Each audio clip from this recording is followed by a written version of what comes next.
Yes, it's now okay. Panie pośle, ja chciałabym zapytać, czy nie uważa pan, że Unia Europejska could I ask you, do you think that the European Union should fund the building of dry dams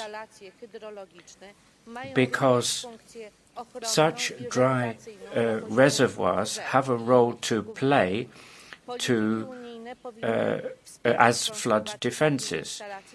Do you think that the European Union should support the building of such infrastructure in the member states? It seems the left is against these things. Their climate policy is not helping people, is not helping nature.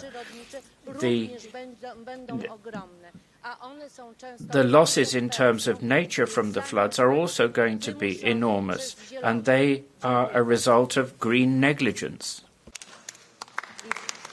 Sí. Colleague, I believe that Europe has been characterized by taking scientific knowledge and putting it at the use of people and not vice versa to the service of fanatics. And so, yes, infrastructure that would protect us from floods is important in my country, in Portugal and Italy. Infrastructure to share water, that is absolutely necessary. What is damaging the country is fanaticism and not the effort of individuals who are trying to adapt to reality. Buda. Thank you very much. Mr. Buda, please.